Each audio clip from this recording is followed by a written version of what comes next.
மேற்கு வங்க மாநிலத்திலே இந்துக்கள் தாக்கப்படுவதும் வீடுகள் கொளுத்தப்படுவதும் சொந்த நாட்டிலேயே இந்துக்கள் பாதுகாப்பில்லாமல் அகதிகளாக வெளியே வருவதும் மனதிற்கு மிகவும் வேதனையாக இருக்கிறது. இந்த பாரத நாடு இந்து திருநாடாக மாறிடும். தொடர்ந்து இந்து சமுதாயத்திற்காக உழைக்கின்றவர்கள் மீது பொய் வழக்கு போடப்படுகிறது. நாட்டிலே நல்ல சூழ்நிலை தமிழகத்திலே உருவாகி கொண்டிருக்கிறது. 2026 ஒரு நல்ல மாற்றம் வரும். தமிழகத்திலே எடப்பாடி, மத்தியிலே பாரத பிரதமர் நரேந்திர மோடி என்கிற நிலையை இன்றைக்கு அன்பு தலைவர் அமித்ஷா அறிவித்து சென்றிருக்கிறார்.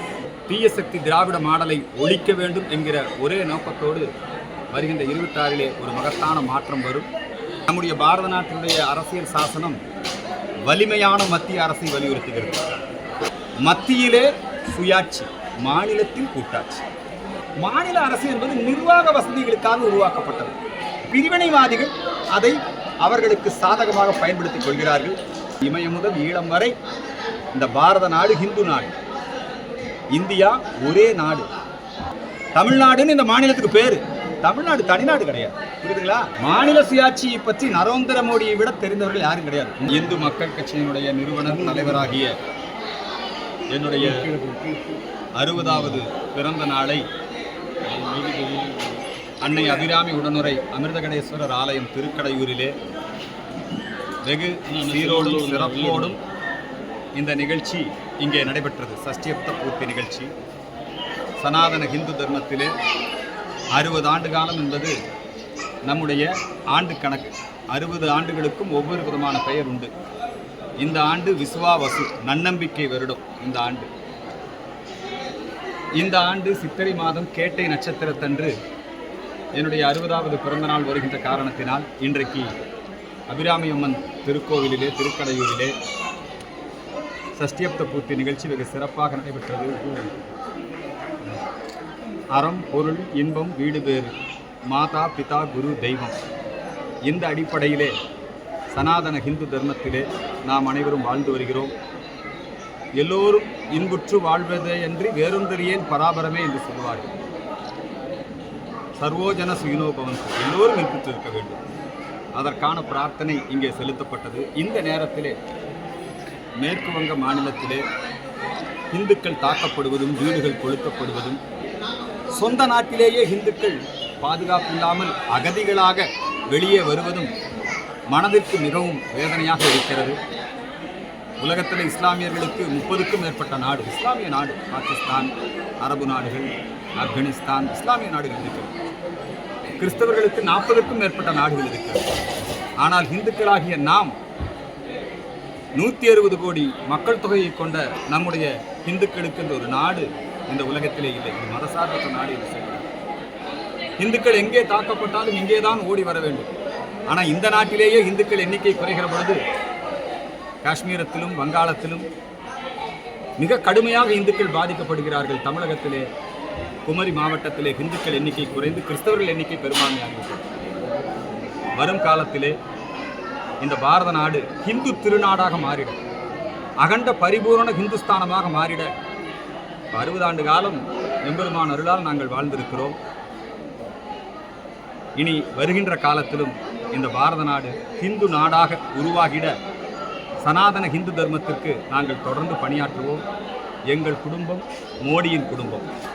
நாங்கள் சங்க பரிவார் குடும்பம் என்றும் சங்கத்தின் இப்போ சங்கத்தினுடைய 100ஆண்டு விழா நடைபெற்றுக் கொண்டிருக்கிறது. RSS நூற்றாண்டு விழா. எனவே இந்த நல்வேளையிலே இங்கே நம்முடைய தருமை குருமகா சன்னிதானம் அவங்களுக்கும் மணி விழா. அதே போல் எங்களுடைய பேரூர் குருமகா சன்னிதானம் சாந்தலிங்க அடிகளார் அவருடைய 100ஆண்டு விழா. இத்தகைய நன்னாளிலே தொடர்ந்து சனாதன இந்து தர்மத்திற்கு பணியாற்றுவோம். தொடர்ந்து இந்து சமுதாயத்திற்காக உழைக்கின்றவர்கள் மீது பொய் வழக்கு போடப்படுகிறது. குருமூர்த்தி அவர்கள் மோசடி மதமாற்றம் கும்பகோணம் அரசு மருத்துவமனையிலே பைபிள் விநியோகம் நடைபெற்ற பொழுது அதை தடுத்தார். ஜனநாயக முறையிலே தடுக்கிறார். அனுமதி இல்லாமல் அவங்க செய்கிறாங்க. உடனே அவர் மீது பொய் வழக்கு. அதே போல பொன்முடி அவர்கள் சைவம் வைணவம் இரண்டையுமே தொடர்பு படுத்தி மிக மோசமாக பேசியிருக்கிறார். அவரை கட்சியை விட்டு மட்டும் நாங்கள் நீக்கி இருக்கிறோம் அப்படின்னு சொல்கிறாங்க. கட்சி பதவி பறிச்சிருக்காங்க. தேவை கட்சி பதவி பறிப்பல்ல, சட்ட ரீதியான நடவடிக்கை அல்லது அவருடைய மன்னிப்பு தேவை அல்ல. அவர் கைது செய்யப்பட்டு அவர் மீது சட்ட ரீதியான நடவடிக்கை எடுத்தால்தான் இனிமேற்கொண்டு யாரும் இத்தகைய காரியங்களிலே ஈடுபட மாட்டார்கள். நாட்டிலே நல்ல சூழ்நிலை தமிழகத்திலே உருவாகி கொண்டிருக்கிறது. 2026 ஒரு நல்ல மாற்றம் வரும். தமிழகத்திலே எடப்பாடி, மத்தியிலே பாரத பிரதமர் நரேந்திர மோடி என்கிற நிலையை இன்றைக்கு அன்பு தலைவர் அமித்ஷா வந்து அறிவித்து சென்றிருக்கிறார். புயல் போல செயல் வீரராக திகழ்கின்ற அண்ணாமலை அவர்களும் அகில இந்திய அளவிலே பாரதிய ஜனதா கட்சியினுடைய பொறுப்பிற்கு வர இருப்பதாக செய்திகள் வருகின்றன. அதே போல அனைத்திந்திய அண்ணா திராவிட முன்னேற்ற கழகத்தினுடைய தொண்டர்கள் அனைவரும் ஒன்றுபட்டு தீய சக்தி திராவிட மாடலை ஒழிக்க வேண்டும் என்கிற ஒரே நோக்கத்தோடு வருகின்ற 26 ஒரு மகத்தான மாற்றம் வரும். அந்த நல்ல மாற்றம் ஏற்பட வேண்டும் என்று இறைவனை நாங்கள் பிரார்த்தனை செய்கிறோம்.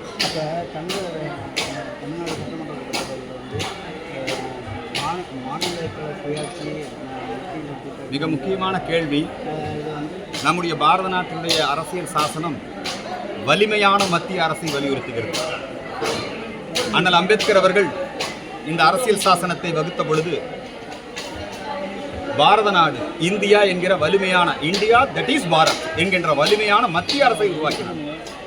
அம்பேத்கருடைய கொள்கை, எங்களுடைய கொள்கை மத்தியிலே சுயாட்சி, மாநிலத்தில் கூட்டாட்சி. அதான் அம்பேத்கர் வலியுறுத்தினார். வலிமையான மத்திய அரசு. மாநில அரசு என்பது நிர்வாக வசதிகளுக்காக உருவாக்கப்பட்டது. அது மொழிவழி மாநிலமாக பிரிந்த பொழுது பிரிவினைவாதிகள் அதை அவர்களுக்கு சாதகமாக பயன்படுத்திக் கொள்கிறார்கள். இந்த மாநில சுயாட்சி, இந்தியா ஒரு நாடு, இமயம் முதல் ஈழம் வரை இந்த பாரத நாடு ஹிந்து நாடு, இந்தியா ஒரே நாடு. இந்த ஒரு நாட்டிற்குள்ள நிர்வாக வசதிக்காக ஒரு மாநிலம் தமிழகம். தமிழ்நாடுன்னு இந்த மாநிலத்துக்கு பேரு. தமிழ்நாடு தனிநாடு கிடையாது, புரியுதுங்களா? பாரத பூமி பைந்தமிழர் பூமி, வளமான தமிழகம், வலிமையான பாரதம். அம்பேத்கர் அதைத்தான் வலியுறுத்துகிறார்.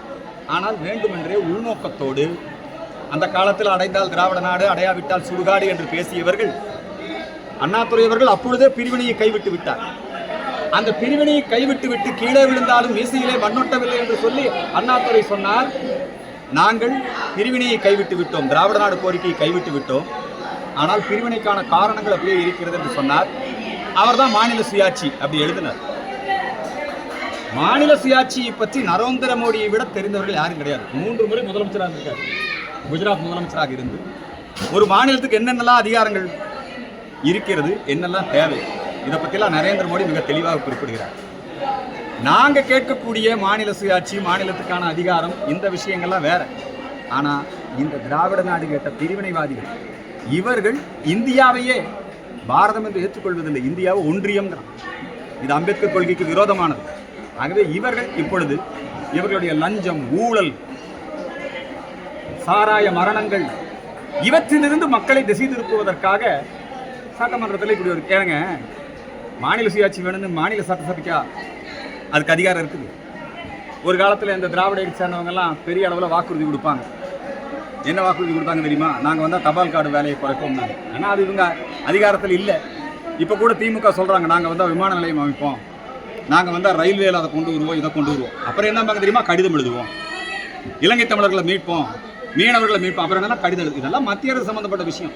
மாநில சுயாட்சி பார்லிமெண்ட்டில் விவாதிக்கப்பட வேண்டியது. இந்த சட்டமன்றத்தில் எதுக்கு தீர்மானம் நிறைவேற்ற நீ? இது ஒருமைப்பாட்டிற்கு எதிரான தீர்மானம். எந்த தமிழனும் தமிழ் உணர்வுள்ளவன், தேசிய உணர்வுள்ளவன். இது ஐயா பசும்பொன் முத்துராமலிங்க தேவர் பூமி, வாவு சிதம்பரம் பிள்ளையுடைய பூமி, பெருந்தலைவர் காமராஜருடைய பூமி, ஐயா ராஜாஜியுடைய பூமி, ஓமந்தூரார் பூமி. புரியுதுங்களா? இவங்கெல்லாம் தேசியவாதிகள். இவங்க இடையில கொஞ்சம் பிரிவினை கேட்டாங்க, அப்புறம் கைவிட்டாங்க. அப்பப்போ தங்களுடைய சுயநலத்திற்காக இந்த கோரிக்கைகளை முன்னெடுக்கிறார்கள். இந்த தீர்மானத்தை நான் வன்மையாக கண்டிக்கிறேன். மத்திய அரசு இதன் மீது நடவடிக்கை எடுக்க வேண்டும் என்கிற வேண்டுகோளை முன்வைக்கிறேன்.